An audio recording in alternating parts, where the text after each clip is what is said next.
Hello बच्चों, आपको math science और मास्टरी हब में आपको स्वागत है। आज हम क्लास 10th का फिजिक्स फर्स्ट चैप्टर प्रकाश का परिवर्तन पढ़ाने जा रहे हैं। आप लोग ध्यान से सुनिएगा। सबसे इसमें टर्म आता है पहला कि प्रकाश कहते किसके हैं। तो प्रकाश किसे कहते हैं, फर्स्ट टर्म आता है कि प्रकाश किसे कहते हैं। तो प्रकाश का डिफिनीशन होता है कि प्रकाश वह भौतिक कारक है जिसके सहारे हम किसी वस्तु को देखते हैं या देखने की चेष्टा करते हैं। प्रकाश वह भौतिक कारक है जिसके सहारे किसी वस्तु को देखते हैं या देखने की चेष्टा करते हैं। अगर बच्चों प्रकाश नहीं होता तो हम किसी भी वस्तु को देख नहीं पाते। प्रकाश की उपस्थिति में ही हम किसी वस्तु को देखते हैं। तो प्रकाश का डिफिनीशन लिख लीजिएगा कि प्रकाश वह भौतिक कारक है जिसके सहारे हम किसी वस्तु को देखते हैं या देखने की चेष्टा करते हैं। अब कुछ प्रकाश का गुण होता है। दूसरा टर्म में आएंगे प्रकाश का गुण। प्रकाश का प्रॉपर्टी क्या है, प्रकाश का गुण, प्रकाश का प्रॉपर्टी क्या है। तो ये ऑब्जेक्टिव आपको पूछेंगे। पहला गुण है प्रकाश एक प्रकार का क्या है, ऊर्जा। प्रकाश एक प्रकार का ऊर्जा। दूसरा पॉइंट में प्रकाश फोटोनों का बंधन है, फोटोनों का बंधन है। तीसरा प्रकाश सीधी रेखा में गमन करती है। कैसी रेखा में, सीधी रेखा में। प्रकाश सीधी रेखा में गमन करती है, सीधी या सरल रेखा में गमन करती है।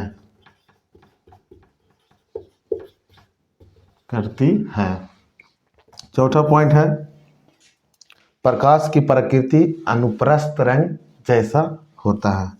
प्रकाश का प्रकृति अनुप्रस्थ तरंग, कैसा तरंग, अनुप्रस्थ तरंग की जैसा होता है।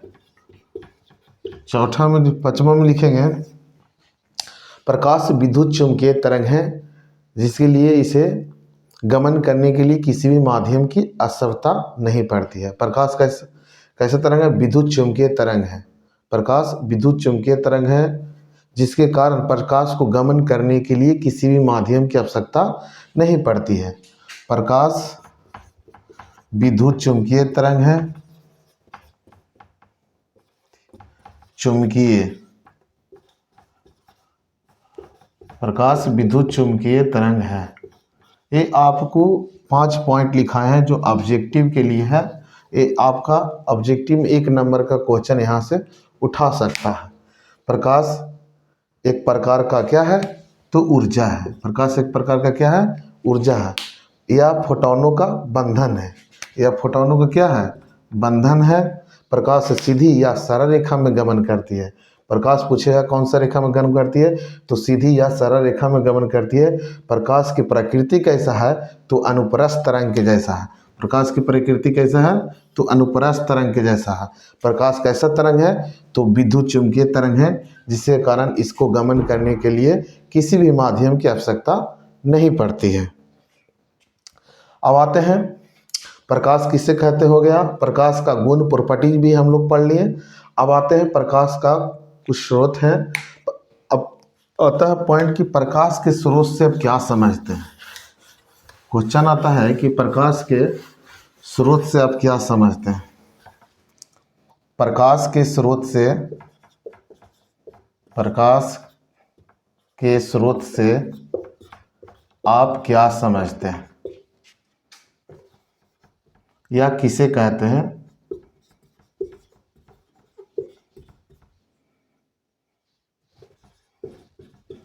तो प्रकाश के स्रोत से आप क्या समझते हैं या प्रकाश के स्रोत क्या है। तो यहाँ देखेंगे वैसा वस्तु जिससे प्रकाश उत्सर्जित होता है, यानी कि प्रकाश बाहर निकलता है, वो प्रकाश के स्रोत कहलाते हैं। जिस वस्तु या पदार्थ से प्रकाश उत्सर्जित होगा, प्रकाश बाहर निकलेगा, उसी को हम बोलेंगे प्रकाश का स्रोत बोलते हैं। वैसा वस्तु जिससे प्रकाश उत्सर्जित होता है या बाहर निकलता, उसी को प्रकाश का स्रोत कहेंगे। जैसे में जलती हुई मोमबत्ती, मोमबत्ती हो गया, सूर्य हो गया, जलता हुआ बल्ब हो गया, ये सब क्या है? प्रकाश का स्रोत है। सारे के सारे प्रकाश, जिससे प्रकाश उत्सर्जित होगा वो प्रकाश के स्रोत कहलाएंगे। इतने तक बात समझ में आ गई। अब चलते हैं आगे कि प्रकाश के वस्तु के आधार पर दो भागों में बांटा गया है। प्रकाश को वस्तु के आधार पर दो भागों में बांटा गया है। प्रकाश को वस्तु के आधार पर दो भागों में बांटा गया। पहला जो है दीप्तिमान वस्तु, इसी को बोलते हैं बाबू प्रदीप्त वस्तु। प्रदीप्त वस्तु, दीप्तिमान वस्तु, प्रदीप्त वस्तु। दूसरा है अदीप्तिमान वस्तु और अप्रदीप्त वस्तु।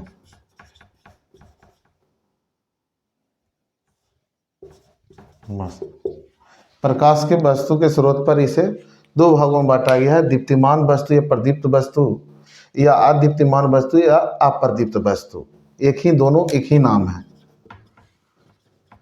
तो दीप्तिमान और प्रदीप्त वस्तु हम किसको कहेंगे? तो प्रकाश के जितने भी स्रोत हैं ये सब के सब दीप्तिमान या प्रदीप्त वस्तु में आएंगे। जिससे प्रकाश उत्सर्जित होता है दीप्तिमान या प्रदीप्त वस्तु कहेंगे, जिससे प्रकाश उत्सर्जित नहीं होता उसे अदीप्तिमान या अप्रदीप्त वस्तु कहेंगे। जैसे अभी बताएं कि जितने भी प्रकाश का स्रोत हैं ये सब के सब क्या हैं? दीप्तिमान या प्रदीप्त वस्तु हैं। जितने भी प्रकाश का स्रोत हैं ये सब के शब्द क्या हैं? दीप्तिमान वस्तु हैं। अदीप्तिमान वस्तु जिससे प्रकाश उत्सर्जित नहीं होता है, जैसे में ईंट हो गया, पत्थर हो गया, टेबल हो गया, कुर्सी हो गया, अब कुछ भी जिससे प्रकाश उत्सर्जित नहीं होता है वह अदीप्तिमान अप्रदीप्त वस्तु के अंतर्गत आता है। यहाँ तक बात में समझ में आ गई।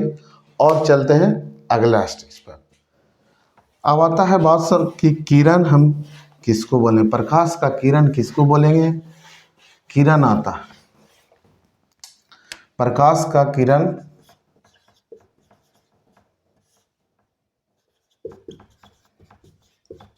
किसे कहते हैं? तो बच्चों प्रकाश का गमन पथ को ही किरण कहते हैं। माने प्रकाश जिस रास्ता पर चलता है वह किरण कहलाता है। प्रकाश के गमन पथ को क्या कहते हैं? किरण कहते हैं। प्रकाश के गमन पथ को, प्रकाश के गमन पथ को किरण कहते हैं। प्रकाश के गमन, गमन माने हुआ चलना, पथ माने हुआ रास्ता।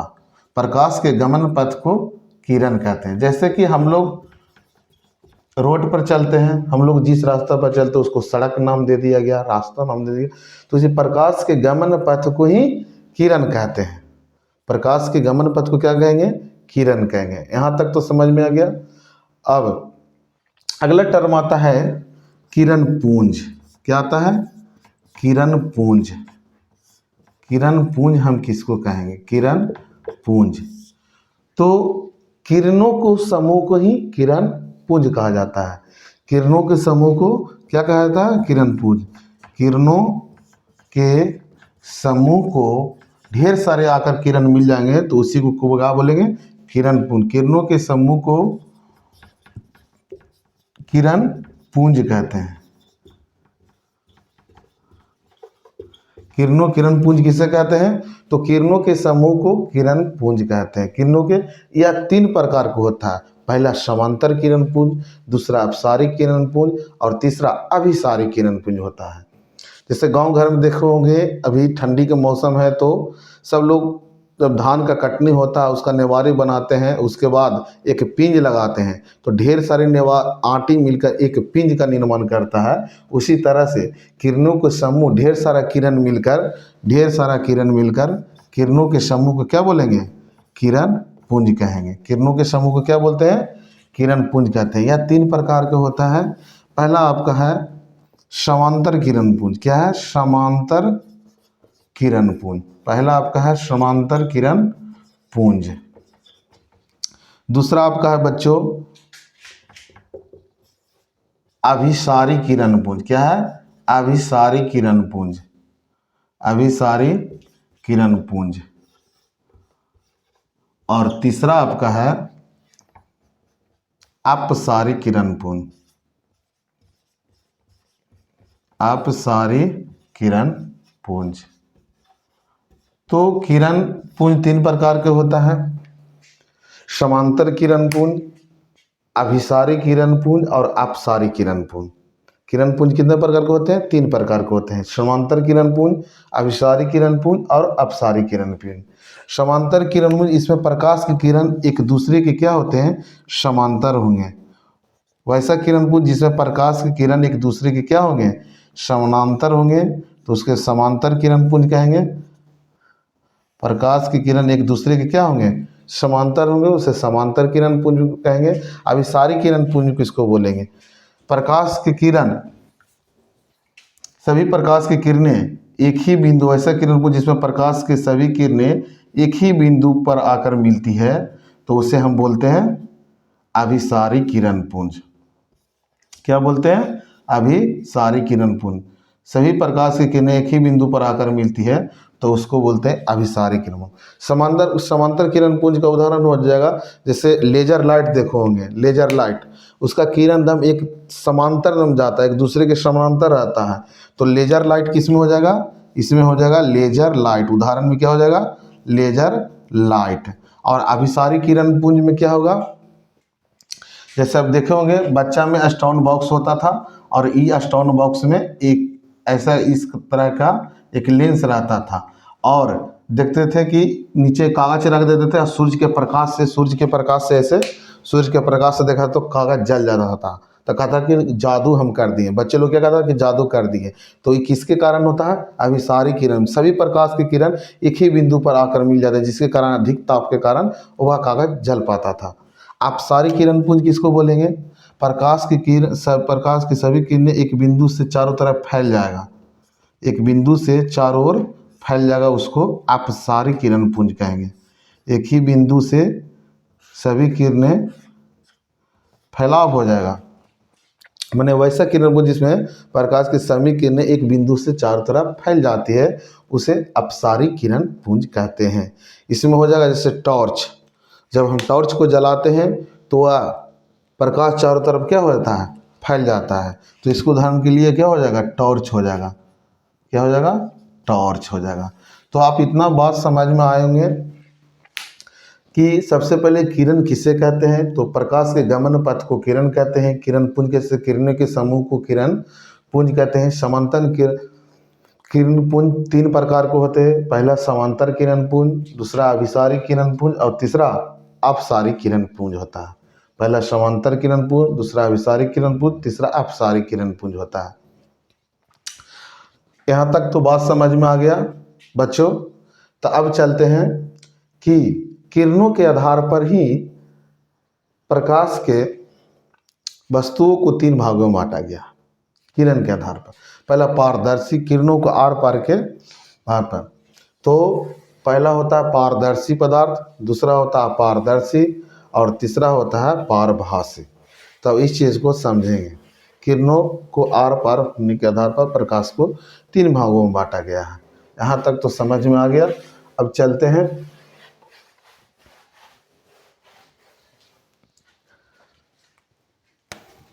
टर्म आता है पारदर्शी पदार्थ। पारदर्शी पदार्थ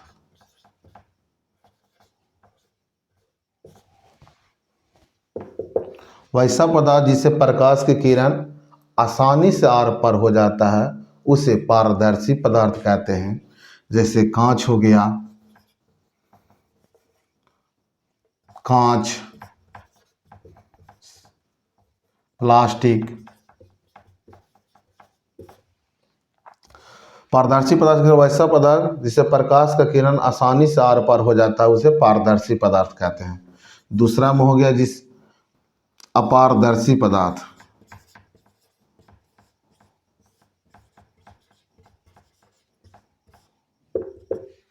वैसा पदार्थ जिससे प्रकाश की किरण आर पार नहीं होता, जैसे ईंट हो गया, पत्थर हो गया, दीवार हो गया, ब्लैक बोर्ड हो गया। ईंट, पत्थर, दीवार, कुछ भी लिख सकते हैं जिससे प्रकाश आर पार नहीं, प्रकाश की किरण आर पार नहीं होता है उसे अपारदर्शी पदार्थ कहते हैं। वैसा पदार्थ जिससे प्रकाश की किरण आर पार नहीं होता उसे अपारदर्शी पदार्थ कहते हैं। जिससे एक होता है पारभासी, पारभासी पदार्थ, वैसा पदार्थ जिससे प्रकाश की किरण थोड़ा थोड़ा आर पार होता है उसे पारभासी पदार्थ कहते हैं। पारभासी पदार्थ किसको बोलेंगे? वैसा पदार्थ जिससे प्रकाश की किरण थोड़ा थोड़ा आर पार होता है उसे पारभासी पदार्थ कहते हैं। जैसे में हो जाएगा तेल लगा हुआ कागज, तेल लगा हुआ कागज, घिसा हुआ कांच,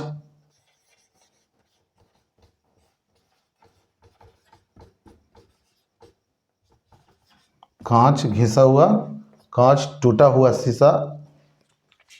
तो पारदर्शी पदार्थ, अपारदर्शी पदार्थ, पारभासी पदार्थ तीनों हम यहाँ पर आपको डिस्कस कर दिए। पारदर्शी पदार्थ किसको किसको कहेंगे बच्चों? वैसा पदार्थ जिससे प्रकाश की किरण आसानी से आर पार हो जाता है वैसे पदार्थ को हम पारदर्शी पदार्थ कहते हैं। अपारदर्शी पदार्थ वैसा पदार्थ जिससे प्रकाश की किरण आर पार नहीं होता उसे अपारदर्शी पदार्थ कहते हैं, जैसे ईंट, पत्थर, दीवार। पारभासी पदार्थ किसको बोलेंगे? वैसा पदार्थ जिससे प्रकाश की किरण थोड़ा थोड़ा आर पार होता है उसे पारभासी पदार्थ कहते हैं, जैसे तेल लगा हुआ कागज, घिसा हुआ कांच। तो यहाँ पर आप समझिए। अब मुख्य आता है जो टॉपिक जो है प्रकाश का प्रवर्तन। तो देखो बच्चों, आपको हम यहाँ से क्या क्या पढ़ा दिए। पहले प्रकाश किसे कहते हैं, प्रकाश किसे कहते हैं जो पढ़ाएं। दूसरा, प्रकाश के स्रोत से आप क्या समझते हैं।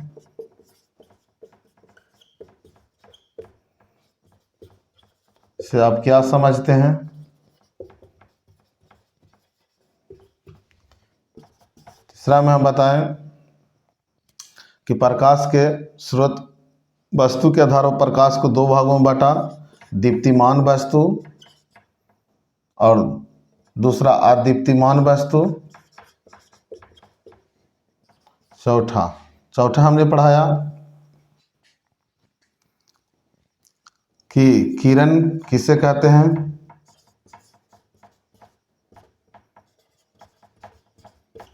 इसे प्रकाश किसे कहते हैं और प्रकाश कहते हैं, एवं प्रकाश के गुणों को लिखें,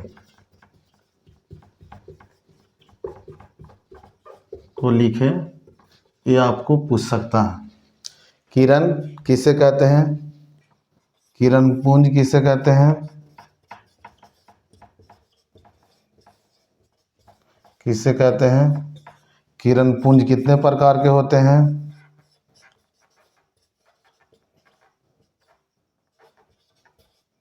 कितने प्रकार के होते हैं। और सातवां हमने पढ़ाया 3 प्रकार के होते हैं, समांतर किरण पुंज, अभिसारी और अपसारी। फिर पढ़ाएं कि किरणों के आर पार होने के आधार पर पारदर्शी पदार्थ,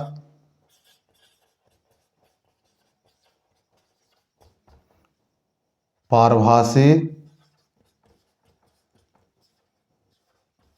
भासी पदार्थ और अपारदर्शी पदार्थ। इतना चीज हमने डिस्कस किया कि प्रकाश किसे कहते हैं, प्रकाश के गुणों को लिखें, प्रकाश के स्रोत से आप क्या सब समझते हैं, दीप्तिमान अदीप्तिमान वस्तु क्या है, किरण किसे कहते हैं, किरण पुंज किसे कहते हैं, किरण पुंज कितने प्रकार के होते हैं, 3 प्रकार के होते हैं, और किरणों के आर पार होने के आधार पर प्रकाश को पारदर्शी पदार्थ, पारभासी पदार्थ और पारदर्शी पदार्थ। तो इतना चीज़ हमने डिस्कस कर लिया कि प्रकाश। अब चलते हैं प्रकाश का परावर्तन। बहुत इम्पोर्टेंट है एग्जाम के दृष्टिकोण से कि प्रकाश के परावर्तन किसे कहते हैं।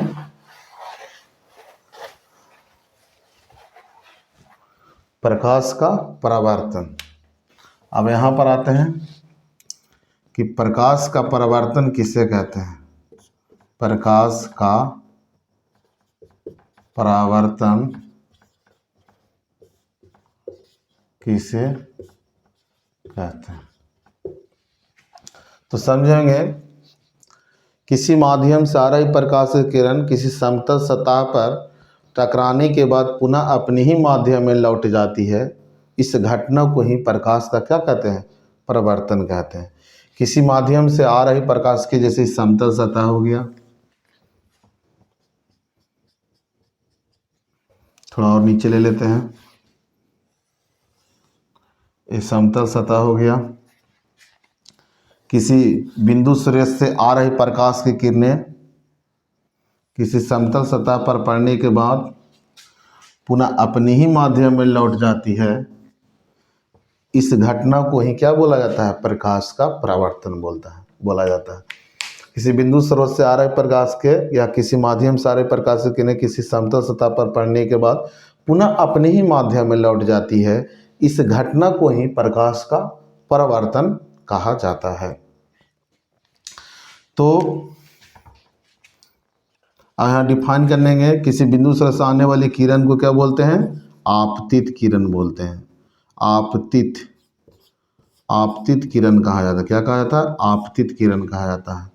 जब आपतित किरण जिस बिंदु पर जाकर मिलती है उस बिंदु को ही बोल देते हैं आपतन बिंदु। क्या बोलते हैं, आपतन बिंदु। और जब प्रकाश की किरण किसी समतल सतह पर टकराने के बाद अपने ही माध्यम में लौट जाती है उस किरण को बोलते हैं परावर्तित किरण। क्या बोलते हैं, परावर्तित किरण। और आपतन बिंदु पर खींचा गया लंब क्या कहलाया बच्चों, अभिलंब। आपतन बिंदु पर खींचा गया लंब क्या कहलाता है, अभिलंब।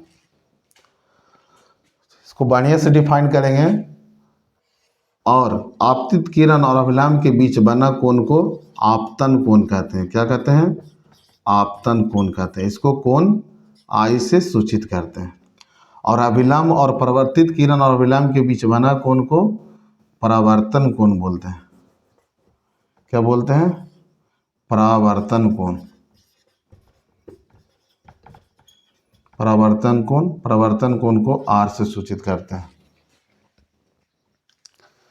तो किसी बिंदु सूर्य से आने वाली किरण को क्या बोलेंगे, आपतित किरण बोलेंगे। और किसी समतल सतह से टकराकर जो किरण लौट जाती है उसको क्या बोलेंगे, परावर्तित किरण बोलेंगे। आपतित किरण जिस बिंदु समतल सतह पर जिस बिंदु पर आकर मिलती है उसी को बोलते हैं आपतन बिंदु। ये परिभाषा लिख लें, आपतन बिंदु। और आपतित किरण और अभिलंब के बीच बना कोण को क्या बोलेंगे, आपतन कोण बोलेंगे। आपतन कोण को आई से सूचित करते हैं। और परावर्तित किरण और अभिलंब के बीच बना कोण को परावर्तन कोण कहते हैं। यहाँ तक बच्चों हमारे समझ से आ रहा हो कि आप लोग समझ गए होंगे कि आपतित किरण हम किसको बोलेंगे। इसको अपने से आप लिख सकते हैं। जैसे किसी बिंदु स्रोत या किसी माध्यम से आने वाली किरण को आपतित किरण कहते हैं। और समतल सतह के जिस बिंदु पर आपतित किरण मिलती है उसी बिंदु को क्या बोलते हैं, आपतन बिंदु बोलते हैं। और समतल सतह पर टकराने के बाद लौटने वाली किरण को क्या बोलते हैं, परावर्तित किरण बोलते हैं। और आपतित किरण और अभिलंब के बीच बना कोण को आपतन कोण कहते हैं। इसे कोणाई से सूचित करते हैं। परावर्तित किरण और अभिलंब के बीच बना कोण को परावर्तन कोण कहते हैं। इसको कोण आर से सूचित करते हैं।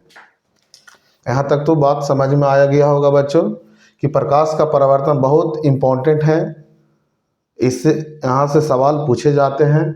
आपको लिए क्लास 10th के लिए बहुत ही VVI चैप्टर लाइट है, प्रकाश का परावर्तन है। तो प्रकाश का परावर्तन किसी यहीं से किसी माध्यम से आ रही प्रकाश की किरणें समतल सतह पर पड़ने के बाद पुनः अपने ही माध्यम में लौट जाती है। इस घटना को ही हम क्या बोलते हैं? प्रकाश का परावर्तन कहते हैं। अब प्रकाश का परावर्तन के दो नियम होते हैं। प्रकाश के परावर्तन के दो नियम होते हैं। पहला क्या है? आपतित किरण, परावर्तित किरण और आपतन बिंदु पर का अभिलंब तीनों एक ही तल में होते हैं। तीनों एक ही तल में होते हैं। पहला नियम क्या है? आपतित किरण, परावर्तित किरण, आपतन बिंदु पर का अभिलंब तीनों एक ही तल में होता है। दूसरा नियम क्या है? कि आपतन कोण, परावर्तन कोण आपस में बराबर होते हैं। कोण आई बराबर क्या होता है? आर होता है। अगर ये बाबू 40 डिग्री का, मान लिया आपतन कोण 40 डिग्री का कोण बना रहा है तो परावर्तन कोण भी 40 डिग्री का कोण बनाएगा। अगर आपतन कोण 20 डिग्री का कोण बना रहा है तो परावर्तन कोण भी 20 डिग्री का कोण बनाएगा। तो यह परावर्तन के नियम है कि आपतन कोण और परावर्तन कोण आपस में क्या होते हैं? बराबर होते हैं। कोण आई बराबर कोण आर। अब अगले